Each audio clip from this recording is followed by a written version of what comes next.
Good morning, everyone. Welcome to the Unitarian Universalist Church of Roanoke. I'm one of your worship associates this morning. Since the Reverend is off for the summer, we're going to do a tag team with two of the worship associates to kind of share the responsibility. We want to welcome everyone here. If you're joining us for the first time, we're so glad you're with us. And of course, we've got people joining us on YouTube, on the UUCR YouTube channel. So we're glad to have them with us. And for anyone who is on YouTube, if there's something that you would like to add for Lifeline's requests, please add that in the chat within the next 15 minutes. Our minister is the Reverend Walter LaFleur. And he is away for his annual summer study and vacation. I think he will probably be flying back from Portland tomorrow, where they've had the General Assembly. This morning's service is on the effect of animal agriculture on the environment. And Mary Hoshfield and Robert Wallenberg are our guest speakers this morning.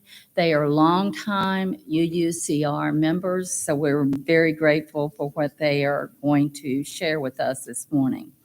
And just a reminder to all of us with our cell phones, we need to make sure it's on silent.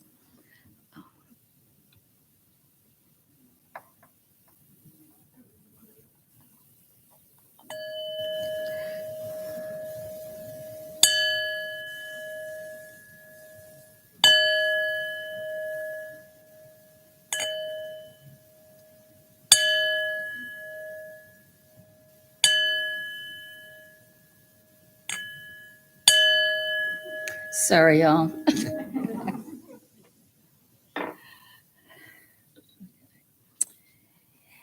And the covenant, that was sounding the tone for our 7 principles of Unitarian Universalism. Our covenant is that we commit to supporting each other with respect and direct communication as we work in community to explore spiritual growth and be a force for good in the world.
Distant sand, waking my soul.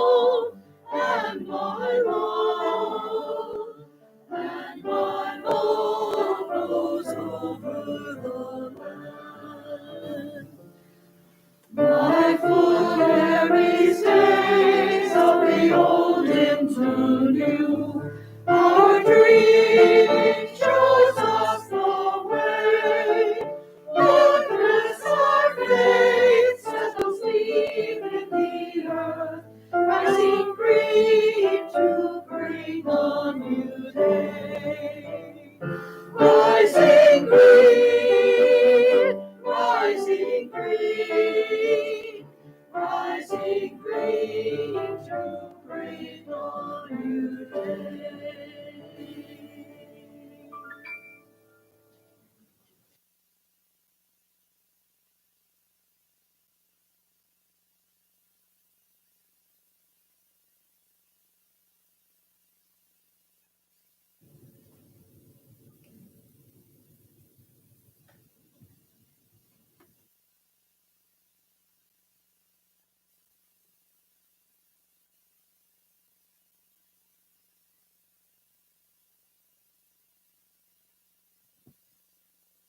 We light this chalice.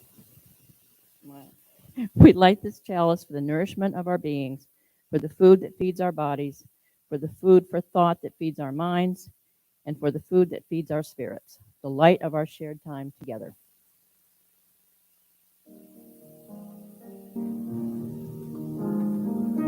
Light we now kindle, inspire us to use our powers to heal and not to harm, to help and not to hinder, to bless and not to curse, to serve you, O Spirit of light.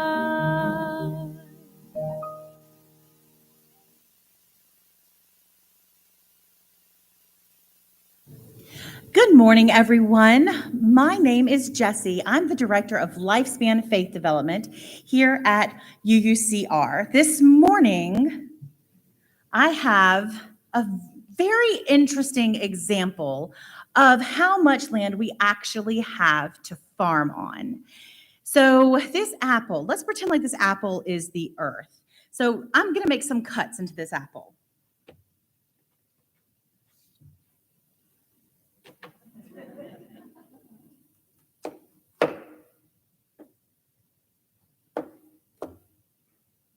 So if you're good at fractions, I just cut, this is 1/4 of the apple and this is half of the apple. So how much of the apple or our earth would you say is water? 3/4. If you said 3/4, you're right. Notice I'm not answering my own questions. And I need to pull my notes out because this requires lots of cutting.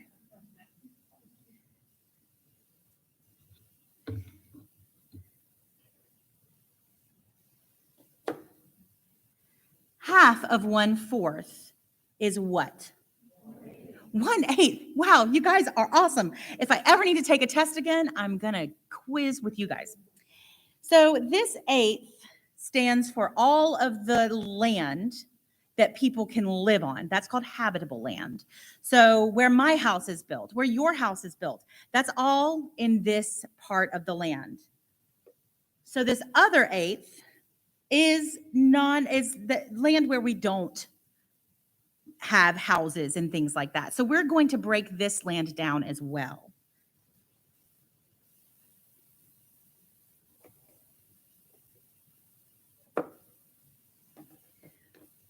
We have 1/4 of that land left. How much of that land how much of the whole earth do I have? Does anybody know that fraction? 1/32. So this is how much land we have to farm on. Out of this whole great big apple, this is how much we can turn into food. But wait, there's more.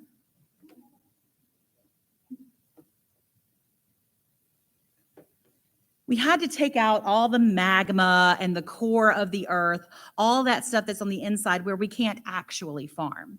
So we've got the surface of the earth. We've got a little bit of soil on there, the white part. The red part is where we're planting all our food. Now, if this is the land that we can turn into food, would you agree that we need to take care of this land? Yeah, so what the adults are going to talk about today are ways that we can not only take care of this land, but take care of the rest of the apple that it touches. And what we're going to do upstairs is we are going to make a dream farm that can solve every problem that's presented in the service with the adults this morning. I think we can do it. Do you think we can do it?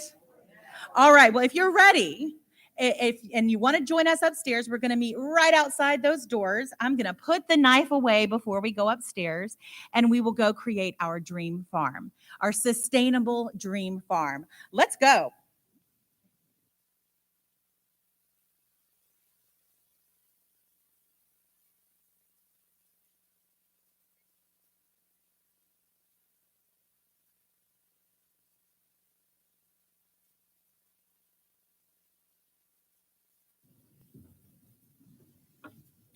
And I have to apologize once again. I did not do the words of welcome. So I don't think I'm going to get my bonus this week. Our reading today is from Robert Bass. I got this from the UUA website. We share this planet not only with billions of fellow human beings, but also with uncounted billions upon billions of other creatures. Those creatures have lives, wants, enjoyment, and suffering as real as our own. Humans have had and used the power to crowd those animals out. We push them aside, sometimes driving them to extinction, and often making them into tools for our use, servitors of our desires, food for our tables, clothes for our backs. And Mary Harshfield is going to speak now.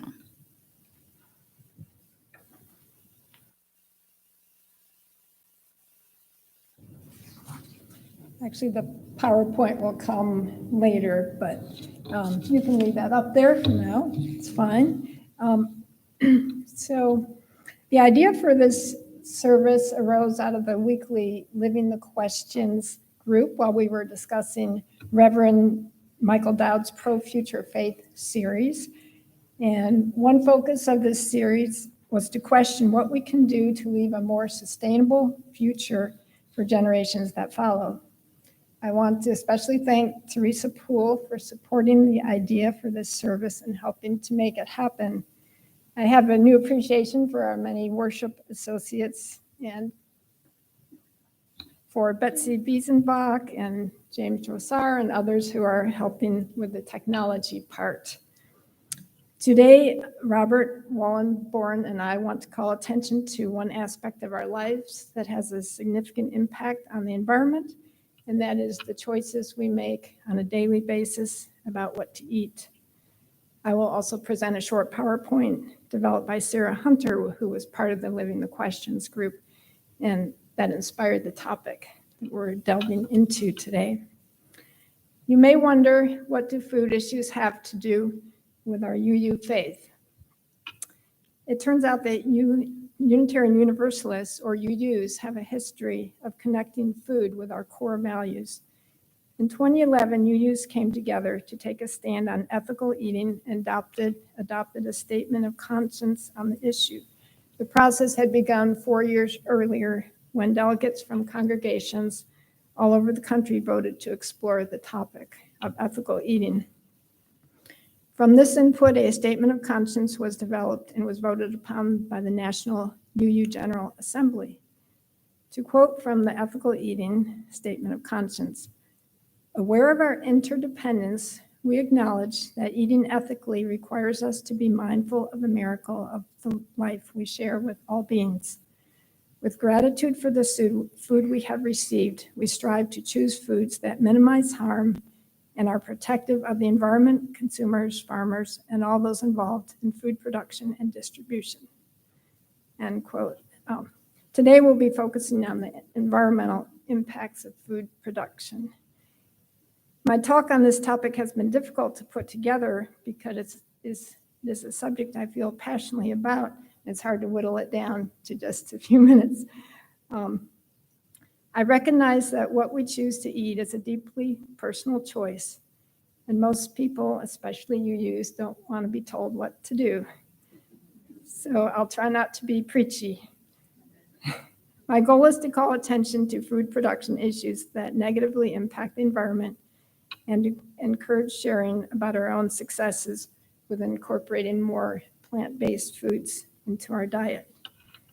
My personal choice for eating a mostly plant-based diet came about in the 1970s after I read Diet for a Small Planet by Frances Moore Lappé. The issues she wrote about then are still pertinent today, how it takes significantly more energy and water to produce meat, poultry, and dairy products. As I see it, also a major flaw in our food system is the fact that only a handful of corporations control the majority of meat, poultry, pork, and dairy farmers. They utilize large-scale confined animal feeding operations, also known as CAFOs. Most animals grown for food are living in CAFOs.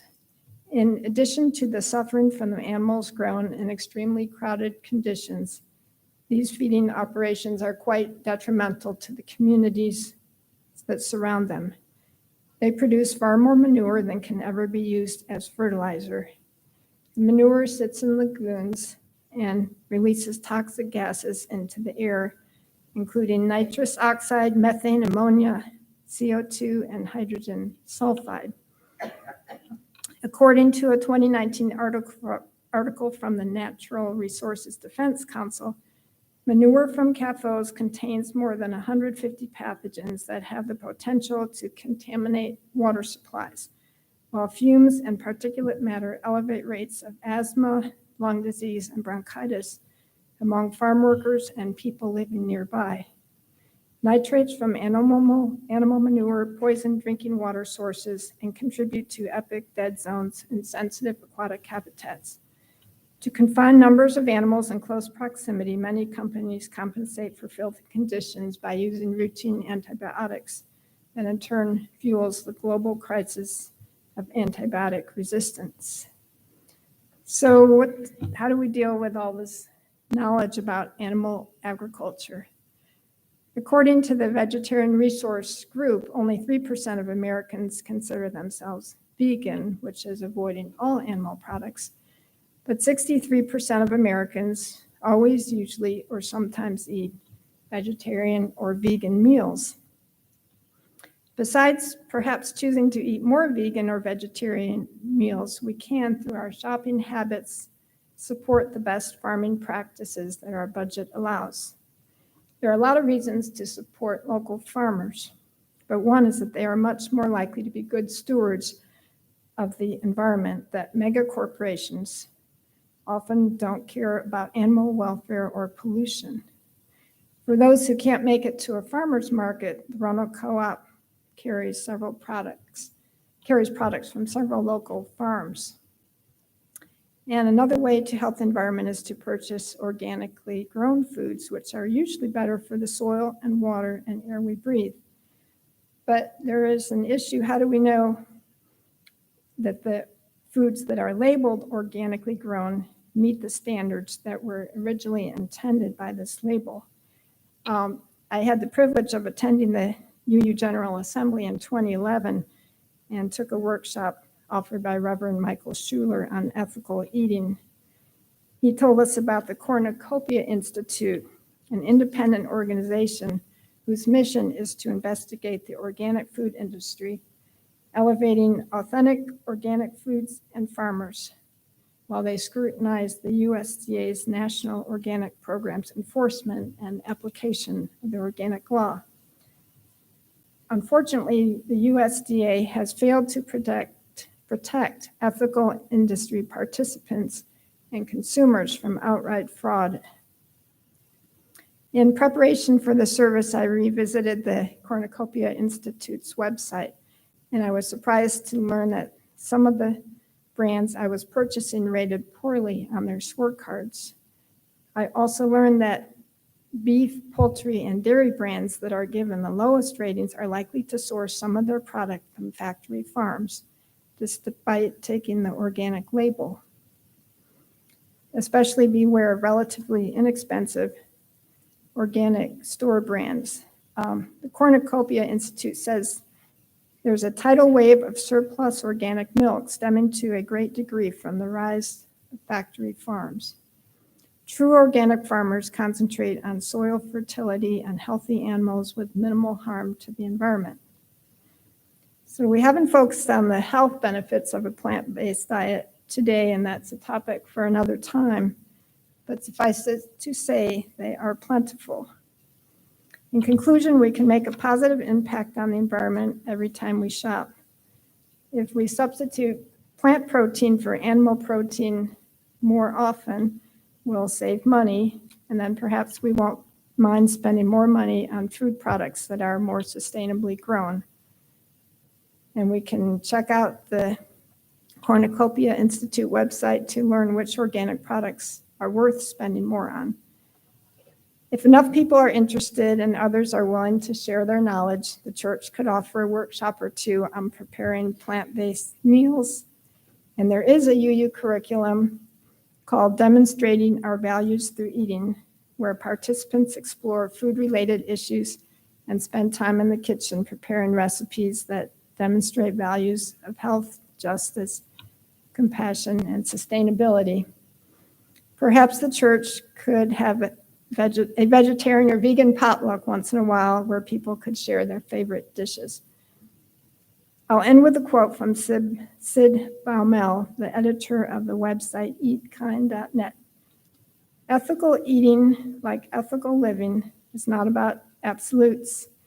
It's about doing the best you're willing and able to do and nurturing a will to keep doing better. So now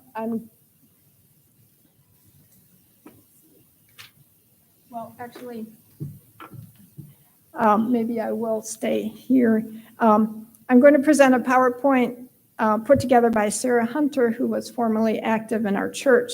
She, along with Robert and myself, planned this service, and she has given me permission to share her excellent PowerPoint, which I think beautifully illustrates the connection between our diet choices and the environment. Sarah and her husband live in Craig County and maintain a large vegetable garden, and she's a vegan lifestyle coach and educator. Her PowerPoint examines food carbon footprints. Next. In 2006, the United Nations report stated, the livestock industry emerges as one of the top most significant contributors to the most serious environmental problems at every scale, from local to global. And in 2010, they warned that a shift toward a plant-based diet is vital to save the world from the worst impacts of climate change. Next. 15 years later, the UN is still warning us. Activists like Greta Thunberg encourage us to protect the environment for the future of the next generation. In this pie chart put out by the Environmental Protection Agency, the orange section shows that agriculture, forestry, and other land use is responsible for 1/4 of the world's greenhouse gas emissions. And next. And this is showing the global land use for food production. The pink arrow, which is partway down the page next to agricultural land use, shows that only 23% of cropland is for human food. The majority, 77%, is used for animal food. Next.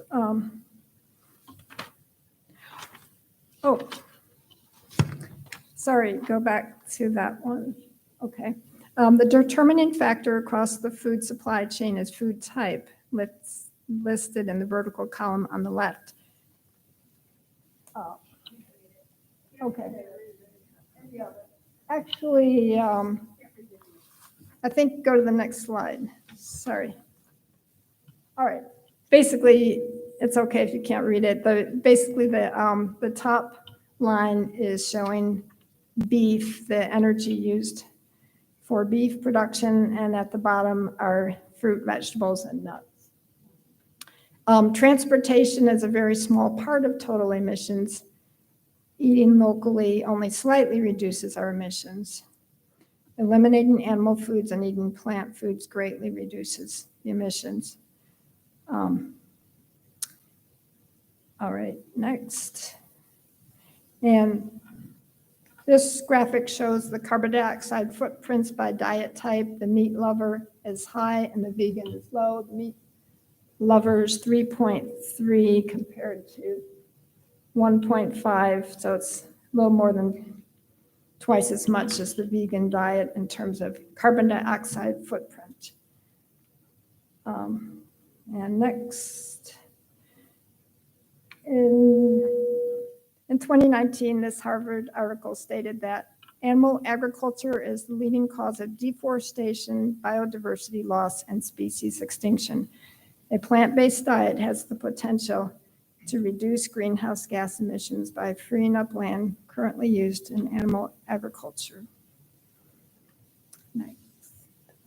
And this slide shows that the amount of beef, the little on the left, emits the same emissions as 31 plates of tofu. And next, is eating chicken really better for the environment than beef? The truth is that growing soy to feed the billions of chickens every year around the world has led to forest clearance on an epic scale, accelerating climate change and pushing wildlife into extinction. Next. And we'll skip this one. And the University of California, Davis's report said, cattle are the #1 agricultural source of greenhouse gases worldwide. Each year, a single cow will belch 220 pounds of methane.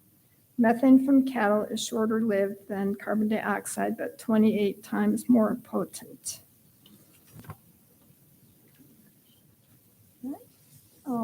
This slide just shows a variety of tasty plant-based foods.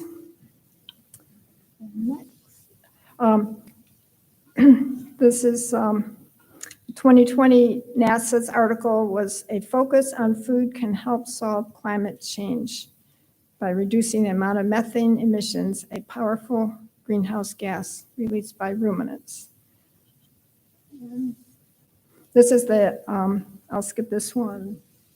And what about food from the oceans? This National Geographic article says that 90% of the large fish in the ocean are gone because of industrial overfishing. And in a separate issue, the EPA warns of the cascading problems due to ocean heat and sea surface temperature rising, including sea level rise, coastal flooding, and ocean acidity rising. Go ahead. This is a quote. Here's a quote from a book called Active Hope that some of you may have read in the church's Living the Questions group by Joanna Macy and Chris Johnstone. Let's develop an ecological intelligence that recognizes how our personal well-being depends on the well-being of the natural world. Okay. Zen master Thich Nhat Hanh said, by recognizing the interconnectedness of all life, we can move beyond the idea that we are separate selves and expand our compassion and love in such a way that we take action to protect the earth. And what might it look like to have a transition to plant-based eating? Purchasing plant-based meat substitutes like veggie burgers, bean tacos, purchasing non-dairy milk, non-dairy yogurt, and veganizing, learning how to substitute plant-based ingredients in our favorite dishes. So there's a Prayer for Compassion is an excellent film on this topic. It opens with a quote from the Buddha, first live a compassionate life, then you will know. And Jane Goodall recommends this book, Comfortably Unaware. Explains how what we choose to eat has a direct impact on the planet. And here's some other books for further reading. So I did make a resource list, which includes a lot of these, the books and some websites, and that'll be on a table in the Memorial Garden after the service. And I'll hand it over to Robert.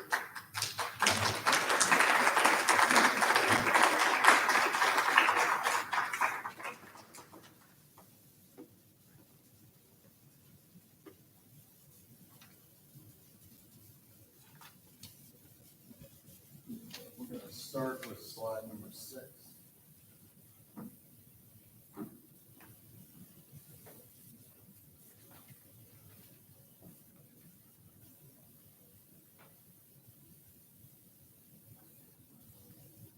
Test.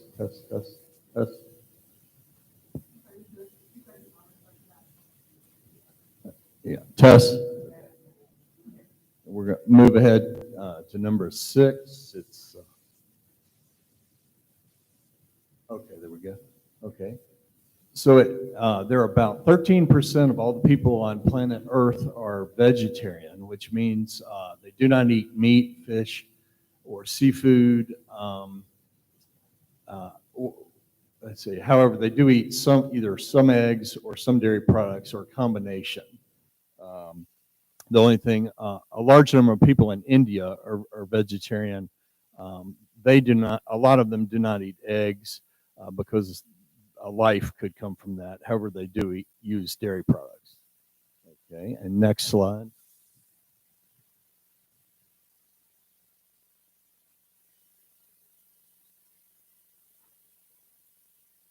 And just under 1% of the world is vegan, which means those people do not eat meat or fish or seafood, no dairy products, no eggs.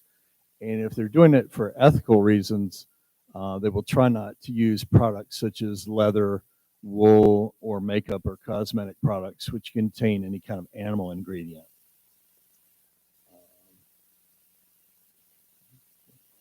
And we're going to move to slide 18. Okay. So a vegan diet uses 1/8 as much land as the baseline developed country diet. And we'll move to the next slide.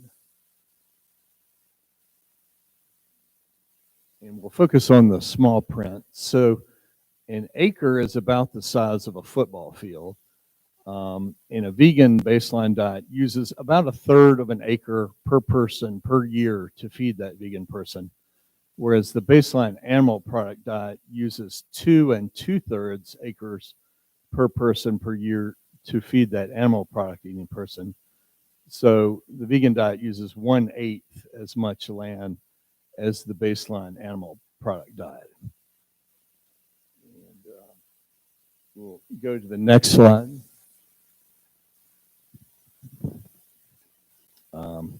Okay, so what are we kind of appealing and asking you and people on YouTube to maybe do?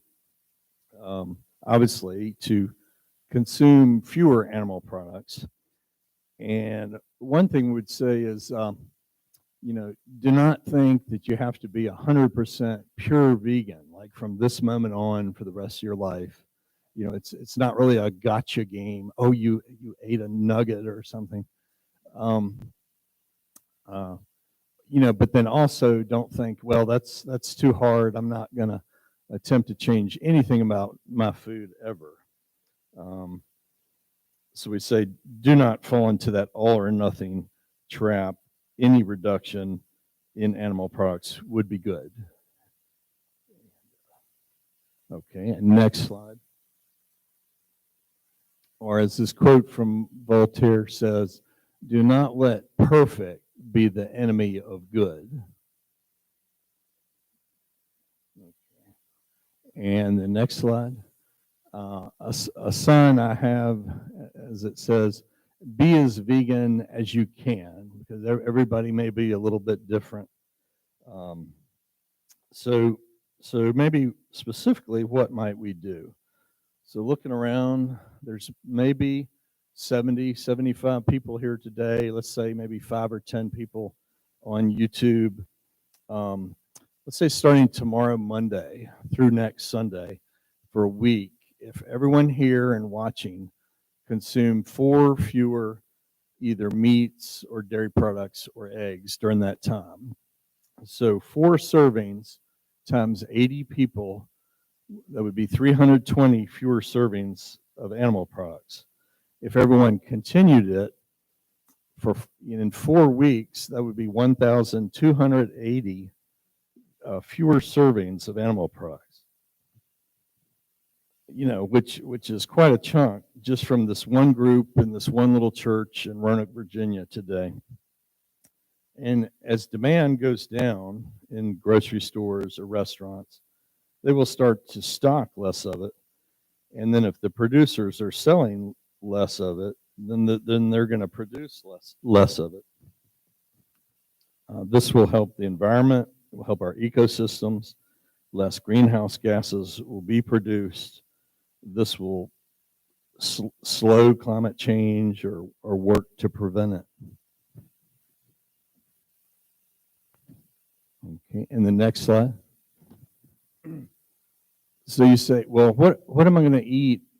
Well, first off, we'll say those 4 servings. It doesn't have to be all meat. You could do 2 meats, 1 fewer dairy product, 1 fewer eggs, or 2 fewer dairy products, 1 fewer meat, 1 fewer egg, so whatever combination. But you say, what am I going to eat if I'm not eating meat like at dinner? Well, we have here several bowls of dried beans, peas, lentils, or garbanzo beans. Our church member, Beth Carruthers, often noticed my T-shirt that said, "Eat beans, not animals." And she said, well, people can't eat beans every day. They'll have too much gas. But I will say, if you gradually increase your beans and or other high fiber foods over time, if you gradually do it, your body adjusts and will get used to it. I mean, there are millions of people over the world who eat beans, peas, lentils, garbanzo beans, or hummus on a daily basis. Just a couple things about beans. They're very high in protein. And first off, protein does satisfy us. It satisfies a person. So whether you eat a serving of meat or servings of beans, because they're high in protein, they do tend to kind of satisfy your appetite.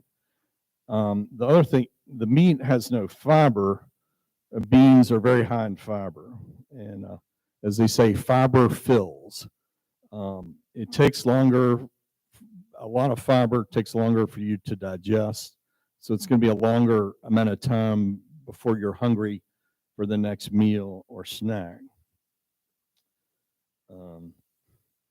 And one thing, most people on what they call a standard American diet or typical Western meat eating diet, they consume about twice as much protein as they really need. Whereas studies have shown people eating a vegan diet, they eat about the right amount of protein they need or just a little more. And just health-wise, just a few bad things about animal products. They do tend to fertilize like cancer growth, and it's harder for your kidneys to process animal products than it is plant products. And also just health-wise, meat and animal products contain saturated fat, cholesterol, no fiber, and no antioxidants. Whereas most plant food contains very little saturated fat, little to no cholesterol, a lot of fiber, and a lot of antioxidants, and a lot of nutrients.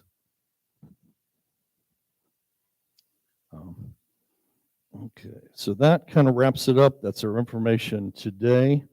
And like Mary said, we're going to have a table out in the garden after the service with a few booklets and printouts. If you'd like to browse those or take a look while you visit with everyone. And thank you for your attention.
The work of the church requires the time, talent, and treasure of many folks.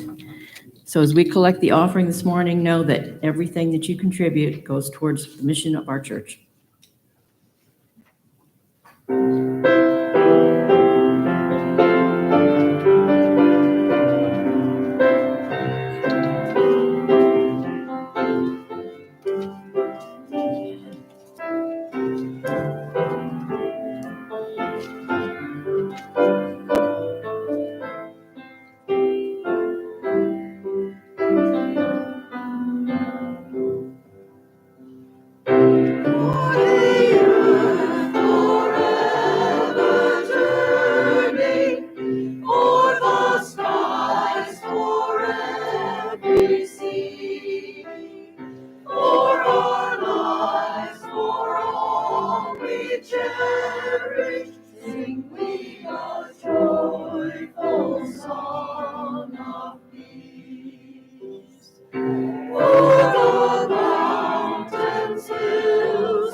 Good morning. I am Linda Wood, representing the Caring Committee this morning. Our committee covenants to do many things with our church, but one of the main things we do is to gather the joys and concerns of people in our congregation so that we can share them with everybody. If you have something that you would like to share, a milestone in your life, something that you want everybody to know about, you can call the church office, you can call Sam, or you can let Sally Garber. Am I having trouble? You can call Sally Garber or email Sally Garber, who's the chairman of the Caring Committee, or you can let anybody on the committee know. Or you can write it in our Lifelines book, which is kept on the altar before the service or out by the name tags all during the week.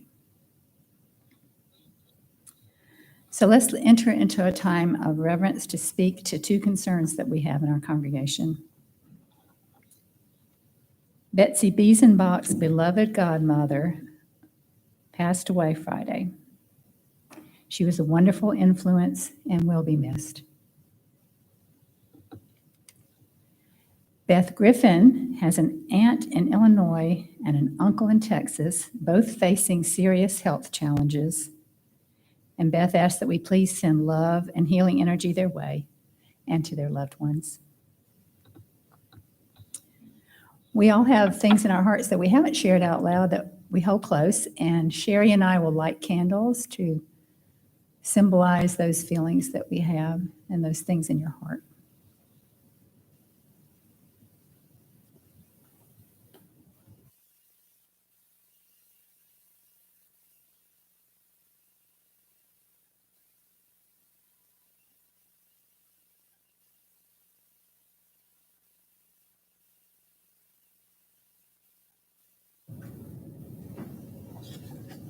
So may our prayers be heard and our hearts be restored.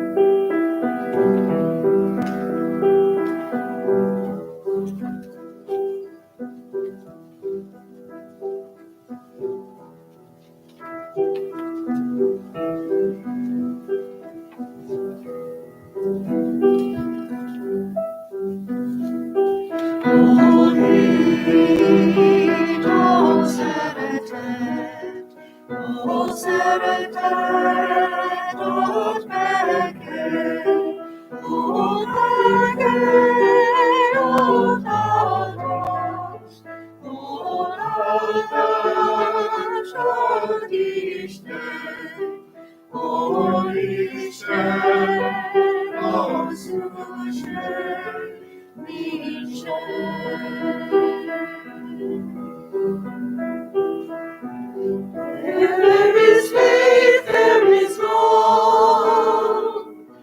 Where there is love, there is peace. Where there is peace, there is blessing. Where there is blessing, there is God. Where there is God, there is no need.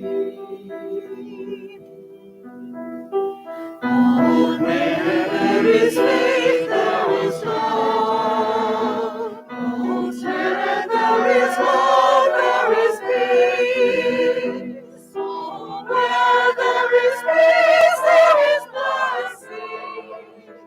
Oh, where there is blessing, there is God. Oh, where there is God, there is no need.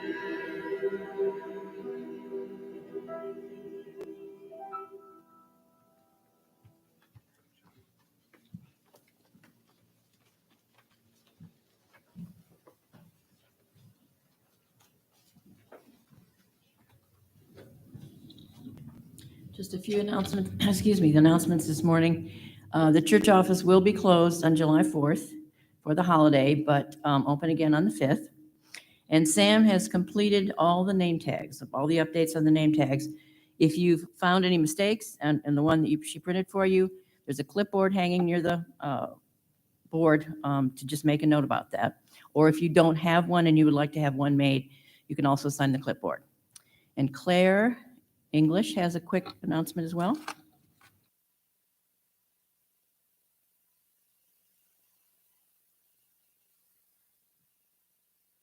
Good morning. We got a couple mentions of living the questions this morning. I appreciate that. That's our Sunday morning class. Usually it surrounds a book, a discussion about a book that we're reading. And for the summer, we've taken off, except that we're going to have a short presentation in July of a book called Ariadne's Thread. And it is about the myth of Ariadne and it's called Ariadne's Thread and the Myth of Happily Ever After. And let me read you very briefly one of the reviews. Sarah Jane Minato takes a timeless story and makes it a powerful guide for women's lives today. Through her incisive insight into the deeper narrative of the Ariadne myth, Sarah Jane compels us to live our lives more fully, take creative action more courageously, and hold on to our thread more intensely as we journey into the unknown, uncovering new hope as we go. Sounds like something I could use right now, new hope as I go. And I think that this is not just for women. This is about the feminine in the male as well as the female. And a lot of reviews had been by men who said, this is the book I needed to read for my daughter. So I just want to let you know, we'll be doing this 9:30 a.m. starting July 10th through the 30th. It's very short. It's only 65 pages. And I think that it's going to make some very good discussion. And you may come as many or few times as you wish. If you can only come in one Sunday, that's fine. And you don't even have to read the book. Just be there for the discussion. Thank you.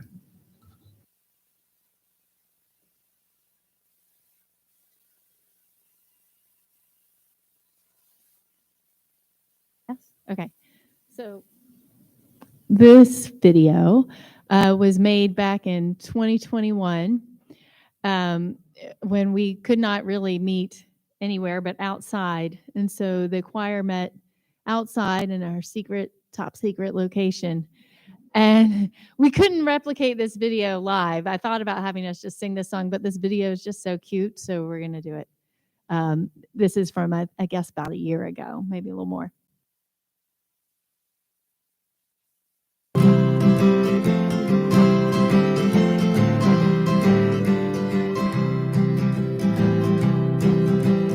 Inch by inch, row by row, gonna make this garden grow. Gonna mulch it deep and low, gonna make it fertile ground. Inch by inch, row by row, please bless these seeds I sow. Please keep them safe below, till the rain comes tumbling down. Pulling weeds and picking stones, we are made of dreams and bones. Need a place to call my own, for the time is near at hand. Grain by grain, sun and rain, find my way through nature's chain. Tune my body and my brain to the music of the land. Inch by inch, row by row, gonna make this garden grow. Gonna mulch it deep and low, gonna make it fertile ground. Inch by inch, row by row, please bless these seeds I sow. Please keep them safe below, till the rain comes tumbling down. Plant your rose straight and long, temper it with prayer and song. Mother Earth will make you strong if you give her love and care. Hungry old crow watching me from his perch on yonder tree. In my garden I'm as free as a feathered leaf up there. Inch by inch, row by row, gonna make this garden grow. Gonna mulch it deep and low, gonna make it fertile ground. Inch by inch, row by row, please bless these seeds I sow. Please keep them safe below, till the rain comes tumbling down. And now for the anti-garden song. Slug by slug, weed by weed, my garden has got me teed. All the insects love to feed upon my tomato plants. Sunburned face, skinned up knees, the kitchen stuffed with zucchini. I'm shopping at the A&P if ever I get the chance. Inch by inch, row by row, gonna make this garden grow.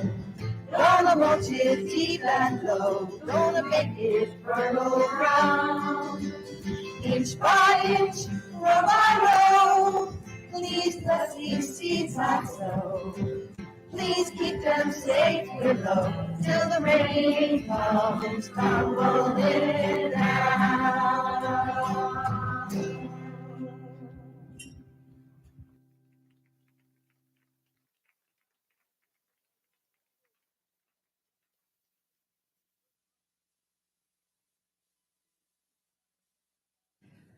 Thank you for sharing that again. That was fun.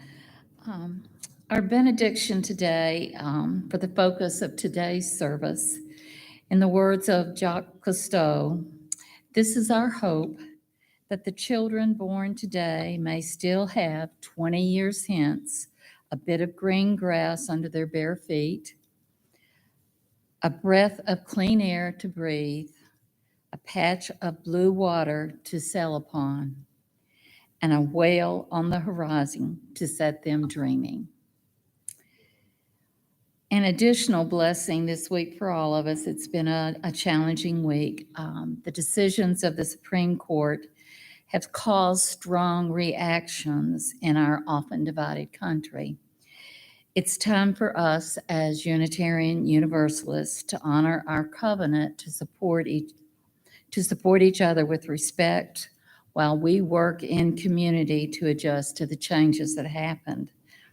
Please hold in light and love those women and families affected by these changes and advocate for our country and our community to provide supports and services for those affected as we go forward. Thank you and have a blessed week.